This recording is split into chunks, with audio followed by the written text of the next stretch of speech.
2:40 ng hapon sa lokal na oras, isang eroplanong pandigma ng Ukrainian Air Force na Su-27 Flanker ang mabilis na lumilipad sa ibabaw ng mga burol sa lalawigan ng Kharkiv, mababa lang sa 500 talampakan ang taas.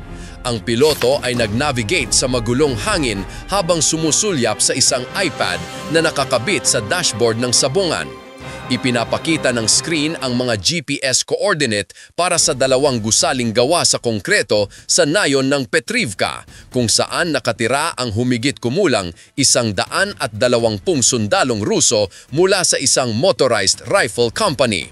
Walang kaalam-alam ang mga sundalong iyon sa kung ano ang tatama sa kanila.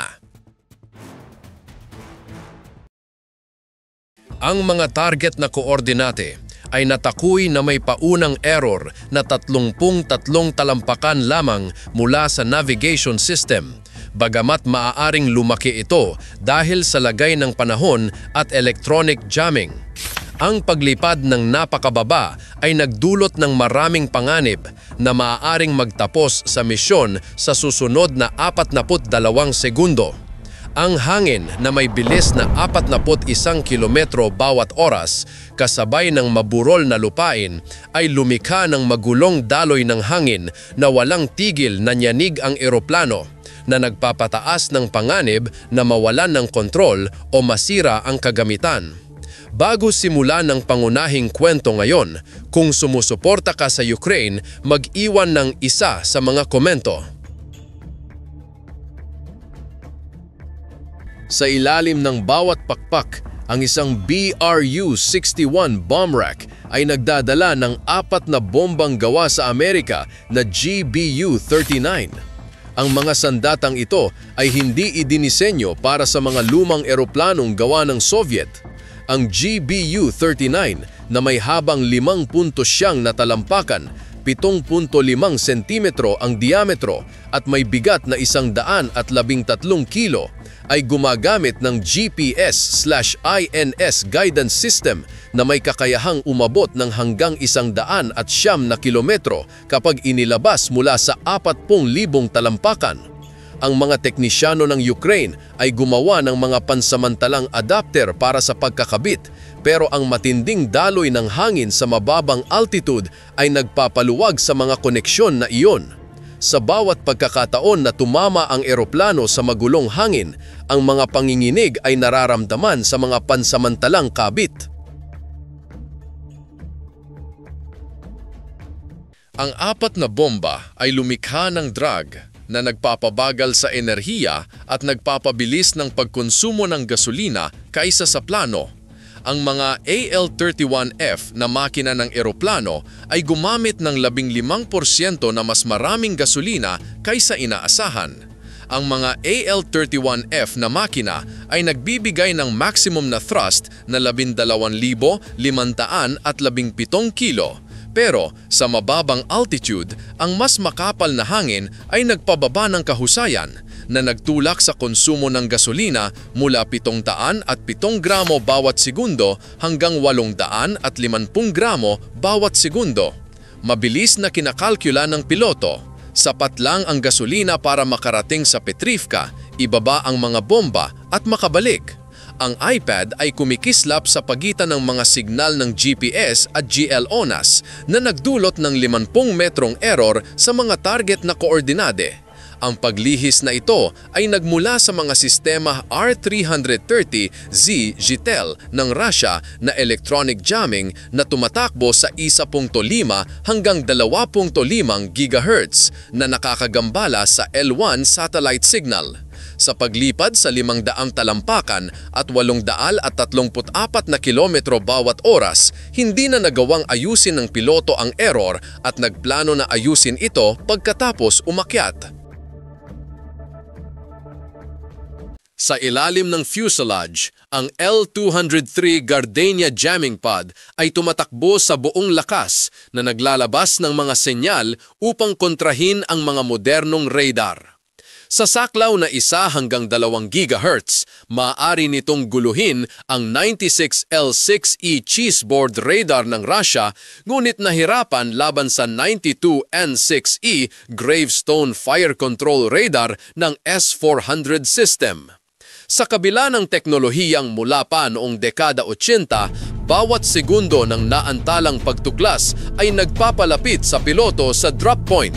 Kung makakarating siya doon ay nanatiling hindi sigurado.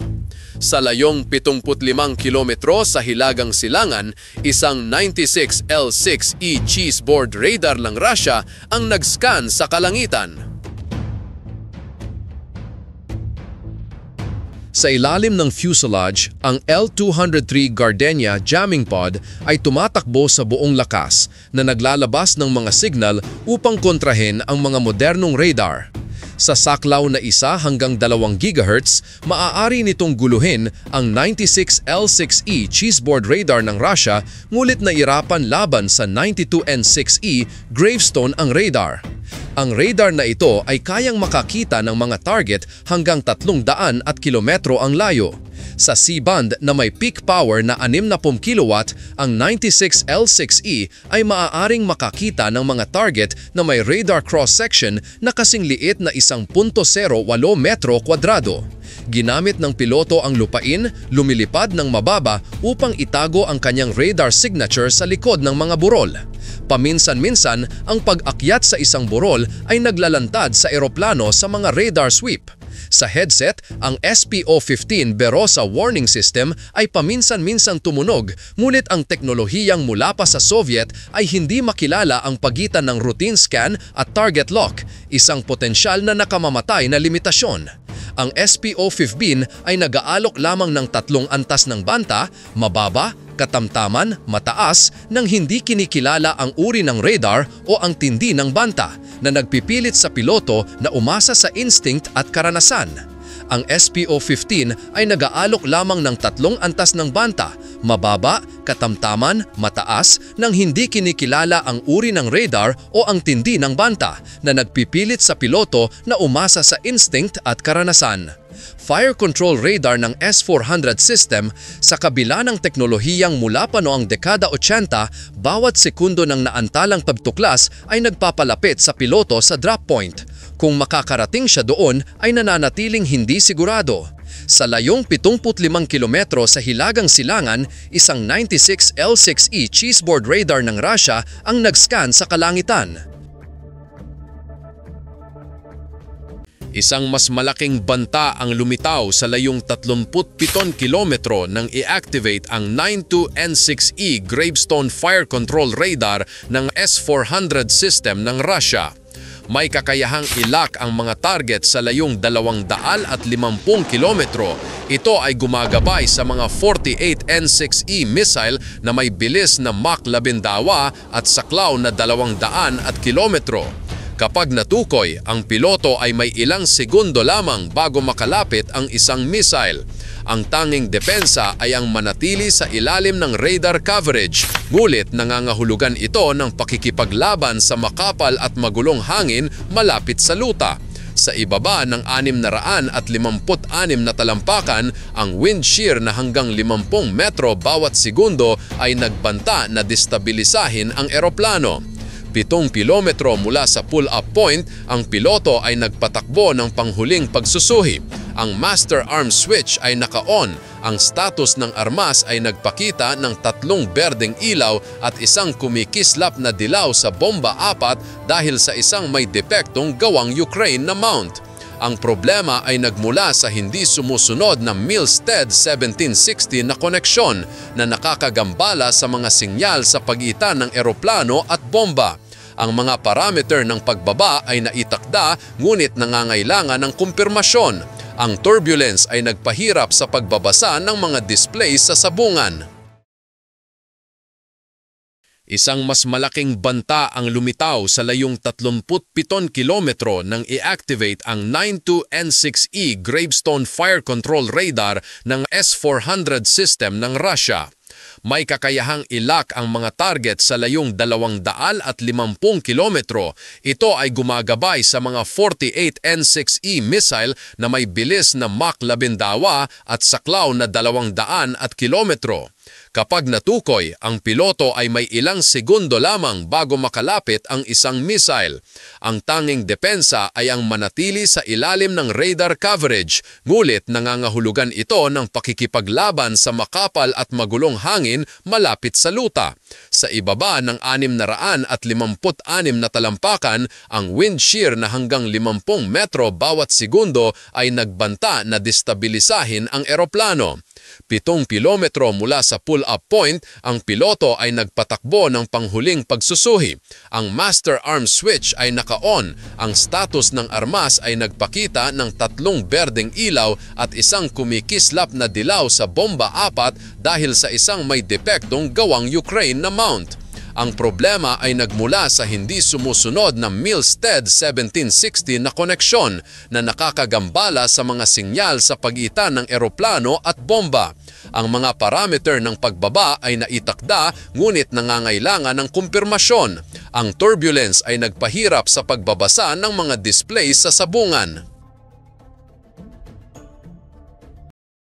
Ang base ng Petrivka ay may 2 reinforced concrete na gusali. Bawat isa ay 3,229 na metro kwadrado na itinayo upang makayanan ang isang 50 kilong pagsabog ng TNT, ngunit hindi ang GBU-39 na warhead na tumatago sa konkreto. Bigla na lang, ang SPO-15 ng eroplano ay nagbago mula sa paminsan-minsang beep patungo sa isang patuloy na babala. Isang SA-21 Growler radar mula sa Belgorod ang nakakita sa piloto habang siya ay umakyat sa isang burol. Bahagi ng S-400 system, ang SA-21 ay gumamit ng X-band na may resolusyon na 0.4 na degree na kayang ilak ang isang maliit na target tulad ng Su-27 sa 150 kilometro. Hindi na nakatago. Itinulak ng piloto ang throttle sa buong lakas at hinila ang stick na nagpapataas sa eroplano sa isang 4.5G, 60 degree na pag-akyat. Nawala ang horizon, napalitan ng asul na kalangitan. Ang 4.5G na puwersa ay nagdulot ng 450 kilong presyon sa dibdib ng piloto na nagpahirap sa paghinga at nagdulot ng panganib ng pagkahilo kung tumagan ng lampas sa 10 segundo. Iniwan niya ang kaligtasan ng mababang altitude na naglalantad sa kanya sa bawat radar sa kanlurang Russia. Upang tamaan ang target, kailangan niyang umabot sa 28,000 talampakan sa loob ng 42 segundo. Ang mga babalang ilaw ay kumikislap sa buong sabugan. Ang mga flight control ng Su-27 ay nahirapan sa agresibong manyobra habang nagdadala ng 413 kilong bomba na naglilipat ng center of gravity ng 0.8 talampakan pasulong na nagdulot ng pagtaas ng ilong. Patuloy na inaayos ng piloto ang anggulo ng pag-atake, nakikipaglaban sa pagkahilo habang ang G-forces ay nagpinid sa kanya sa upuan. Ang kanyang kaliwang kamay ay inaayos ang throttle, ang kanyang kanan ay hinawakan ang stick habang ang eroplano ay nanginginig ng malakas. Ang SPO-15 ay sumigaw sa maximum na alerto. 20 kilometro sa likod, isang 48 N6E missile ang inilunsad. Umakyat sa 35,000 talampakan bago bumulusok sa Mach 12. Nagdadala ng 180 kilong warhead na pampasabog. Maaari nitong sirain ang mga target sa loob ng 20 metrong radius. Ang piloto ay may maliit na pagkakataon. Sa kanyang pinakamataas na altitude, makakapasok siya sa isang maikling safe zone bago lumipat ang missile sa terminal phase nito. Ang timing ay critical.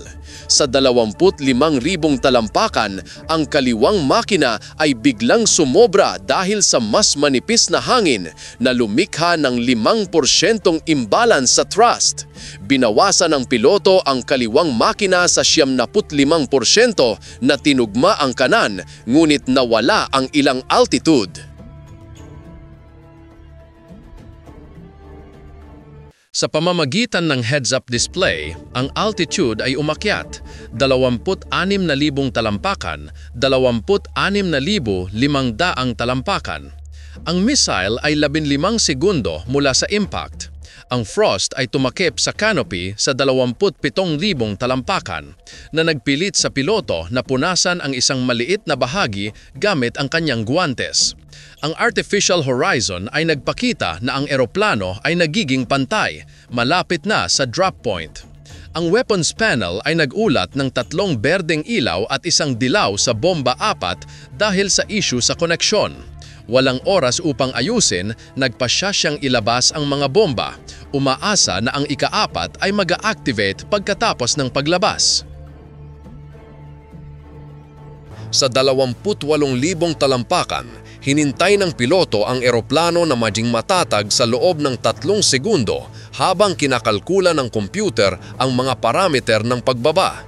Ang iPad ay nag-stabilize na nagpapakita ng target na may berdeng mga tatsulok. Handa na ang sistema. Sa likod, ang SA-21 missile ay umabot sa 33,000 talampakan na pumapasok sa search phase nito. Ang APP-50 decoy system ay otomatikong nag-deploy, naglalabas ng 12 canister. Bawat isa ay may 50 radar reflective strips na ginagaya ang RCS ng eroplano. Inilabas ng piloto ang mga bomba ng sunod-sunod. Bomba 1 at 2 mula sa kaliwang rack, pagkatapos ay 3 at 4 mula sa kanan. Ang dilaw na ilaw sa bomba 4 ay naging berde pagkatapos ng paglabas. Ang 4 na GBU-39s ay dumiretso patungo sa mga barracks. Ang kanilang mga pakpak ay nagbukas na nagdadala sa kanila patungo sa mga sundalong Ruso na walang kaalam-alam. Pagkatapos ng paglabas, itinulak ng piloto ang stick pasulong. Bumulosok na may negatibong 2.5 G na puwersa na numikha ng sensasyon ng kawalan ng timbang habang ang dugo ay dumaloy sa kanyang ulo na nagdulot ng paglabo ng paningin sa loob ng 3 segundo. Ang altimeter ay mabilis na bumaba. Habang ang SA-21 missile ay lumiko upang habulin, ang Su-27 ay bumaba sa ibaba ng 15,000 talampakan. Wala na sa saklaw ng pakikipag-ugnayan nito. Ang missile ay sumabog sa sarili na nagkalat ng debris sa isang walang laman na bukirin sa isang walang daang metrong hazard radius na walang pinsalang dulot. Ginawa ng piloto ang kanyang bahagi, ngunit hindi pa tapos ang misyon. Habang bumulusok ang piloto patungo sa kaligtasan, ang 4 na smart bomb ay nagsimula ng kanilang attack run. Ang bawat isa ay nagdadala ng 16 na kilong warhead na naglalakbay ng 75 kilometro sa airspace ng Russia. Ang kanilang mga pakpak ay nagbigay daan sa 5 metrong glide bawat metro ng altitude na nawala. Naharap sila sa electronic jamming mula sa Ukraine patungo sa target. 30 kilometro mula sa Petrivka, isang R-330Z Zytel na sasakyan ng Russia ang naglabas ng 10 kilowatt ng jamming sa mga GPS L1 at L2 frequency na nagdulot ng 50 metrong error sa pagpoposisyon. Natukoy ng mga GPS receiver ng mga bomba ang interferensya at lumipat sa military L5 band, bagamat ang katupakan ay bumaba mula sa 1 metro hanggang 3 metro. Sapat pa rin upang tamaan ang isang gusali, ngulit maaaring hindi eksakto sa target. Ang bomba 2 ay nawalan ng GPS pagkatapos ng 70 segundo. Lumipat sa inertial guidance na may katumpakan na lumala hanggang 15 metro error. ang mga laser gyroscope ng GBU-39 na lumilipat ng 0.01 degree bawat oras ay hindi lobos na makakabawi sa matagal na GPS jamming. Ang computer ng bomba ay nag-cross-reference ng lumang data upang ayusin. Kung wala ang mga signal ng satellite, ito ay lumilipat ng halos bulag. Isang Ka-52 helicopter ng Russia ang hindi sinasadyang tumawid sa landas ng mga bomba. Ang piloto nito ay walang kaalam-alam sa mga proyektil na may bilis na 610 kilometro bawat oras. Ang arbalet radar ng Ka-52 na may saklaw na 25 kilometro ay hindi natukoy ang 0.01 metro kwadrado RCS ng mga bomba. Natukoy ng radar ng mga bomba ang helicopter bilang isang banta sa banggaan na nag-adjust ng 5 degree upang makapasa sa 656 na talampakan ang layo. Ang piloto ng helicopter ay hindi kailanman nalaman na siya ay nakaligtas ng kaunti. Sa 8,000 talampakan, ang mga bomba ay tumama sa hangin na may bilis na 64 na kilometro bawat oras mula sa kanluran, katumbas ng Beaufort Scale 8 na nagtulak sa kanila patungo sa mga kalapit na apartment ng mga sibilyan. Kung walang pagwawasto, ang hangin ay maaaring magpalayo ng kanilang landas ng 100 metro. Ang mga control system ng mga bomba ay nagtrabaho ng sobra upang manatili sa tamang direksyon na ang mga actuator ng bomba, 3, ay nanginginig sa kanilang limitasyon. Ang mga wing actuator ng bomba, 3, na tumatakbo sa 50 Hz ay nanginginig lampas sa limitasyon ng disenyo na nanganganib sa pagkabigo. 8 kilometro mula sa target, natukoy ng isang Tor M2U radar ng Russia ang mga bomba. Ang 9S-36 radar nito ay maaaring makakita ng mga target na may 0.54 na metro kwadrado RCS sa 14 na kilometro. Ang operador ay nagkamali na ito ay mga ibon dahil ang sinyal ay kahawig ng mga gansa na lumilipat. Ngunit ang mga ibon ay hindi lumilipad sa formasyon sa 647 kilometro bawat oras. Iniulat niya sa mga nakatataas, ngunit huli na.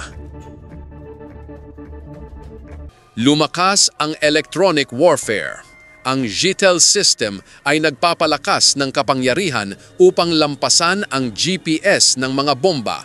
Ngunit ang kanilang CRPA anti-jam antennas ay nagpababa ng 70% ng interference. Ang bomba 2 ay muling nakakuha ng GPS bagamat may 30 metrong error at nagsimulang itama ang kanyang landas. 2 minuto mula sa impact, ang mga bomba ay bumaba sa 5,000 talampakan, malapit na sa target. Mula sa lupa, sila ay masyadong maliit upang makita, masyadong tahimik upang marinig. Sa silangang barracks, ang mga sundalong Ruso ay naglalaro ng baraha at nagkukwentuhan. Sa kanlurang gusali, inihahanda ang hapunan. Ang silangang barracks ay naglalaman ng 60 sundalo, karamihan mula sa 3rd Motorized Rifle Company, habang ang kanluran ay may 50 sundalo at isang maliit na armory na may 200 kilong munisyon. Sa command post ng Petrivka, ang duty officer ay nakatanggap ng ulat ng 4 na bagay sa himpapawid, malamang mga guided munition, 5 kilometro ang layo at papalapit. Inilunsad niya ang alarma, 120 decibel na siren na umalingaw sa loob ng 2 kilometrong radius, ngulit ang mga sundalo ay may 20 segundo lamang upang tumugon. Ang mga bomba ay patuloy na dumarating, hindi mapipigilan.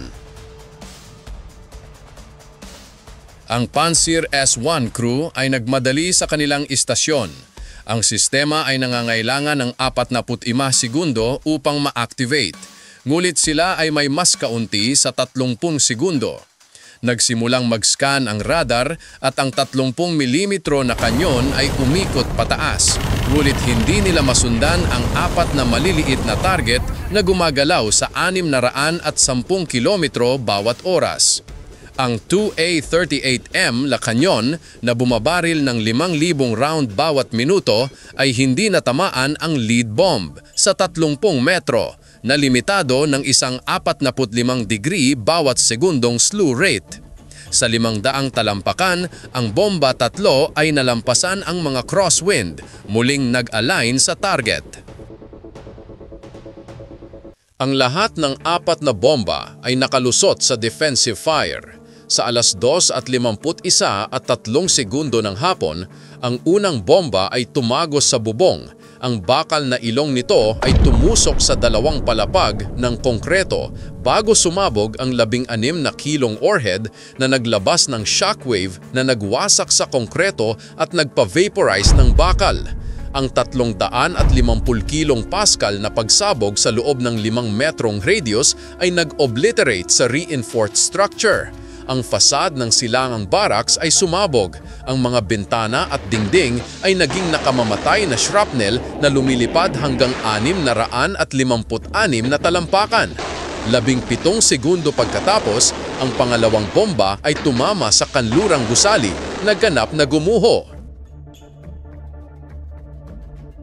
Ang pangalawang pagsabog ay nag-trigger sa 150 kilong munisyon sa armory na nagdulot ng pangalawang pagsabog na katumbas ng 150 kilo ng TNT. Ang kanlurang barracks ay tumanggap ng natitirang 2 bomba halos sabay-sabay. Ang pangatlo ay tumama sa pangunahing entrada, ang pang-apat ay tumagos sa bubong.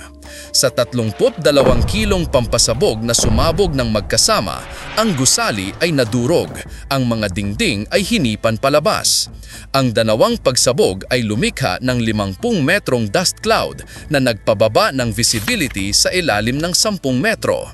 Sa 30 segundo, ang parehong barracks at lahat ng sundalong Ruso sa loob ay nawala. Ang strike ay bahagi ng counter-offensive ng Ukraine sa Kharkiv na nagtatarget ng mga logistical stronghold ng Russia.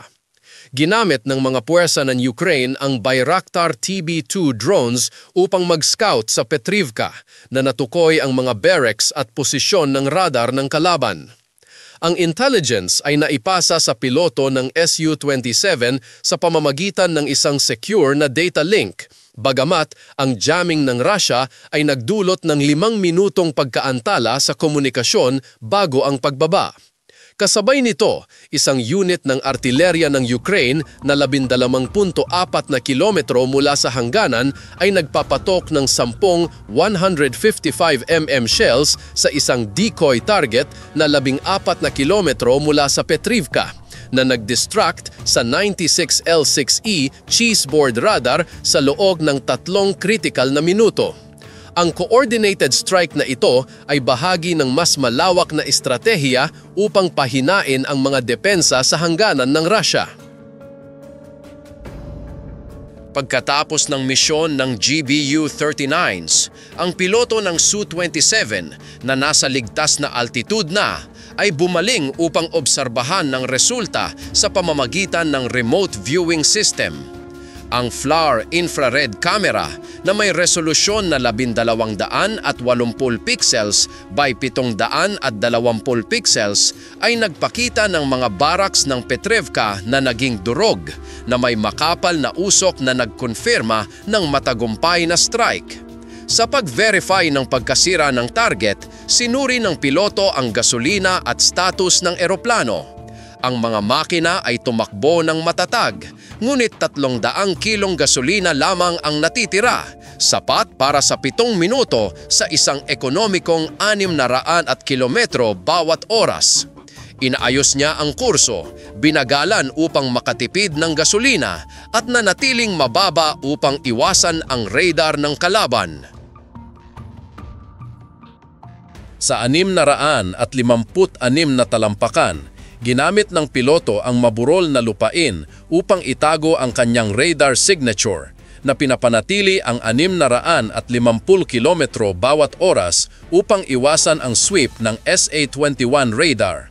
Sa pagbabalik, ang SPO-15 warning system ay tumahimik, ang kalangitan ay mukhang kalmado ngunit mapanlinlang.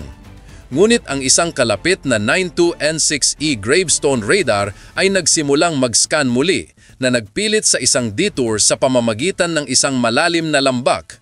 Pagkatapos ng mahigit 1 oras ng matinding paglipad, ang Su-27 ay ligtas na lumapag sa isang airbase ng Ukraine na 31 kilometro mula sa hangganan na protektado ng 2 NASAMS air defense systems. Lumabas ang piloto, pagod ngunit nasiyahan. Alam na ang kanyang mataas na panganib na misyon ay nakatulong sa depensa ng Ukraine. Kung ihahambing ang cost-effectiveness ng strike, malinaw ang malaking pagkakaiba. Nag-deploy ang Ukraine ng isang Su-27 na nagkakahalaga ng 1,570 milyong piso at 4 na GBU-39 bomba sa 3,570,000 piso bawat isa na umabot sa 14 na milyong piso sa munisyon. Ang gasolina at maintenance para sa 90 minutong misyon ay nagdagdag ng humigit kumulang 2,500,000 piso na nagdadala ng kabuuang gastos ng Ukraine sa 16,500,000 piso. Ang Russia ay nawalan ng 2 gusali na nagkakahalaga ng 102 milyong piso. 120 sundalo na may 2,500,000 piso na gastos sa pagsasanay bawat isa, 360 bilyong piso, at 125 milyong pisong munisyon na umabot sa 430 milyong piso, 25 beses ang ginastos ng Ukraine. Ang Russia ay naharap din sa hindi direktang pagkalugi mula sa naantalan na logistics na tinatayang 150 milyong piso. Ang strike ng Ukraine ay lubos na mahusay, ngunit ang mga panganib at stress ng piloto ay napakalaki. Kung sumusuporta ka sa Ukraine, mag-iwan ng isa sa mga komento.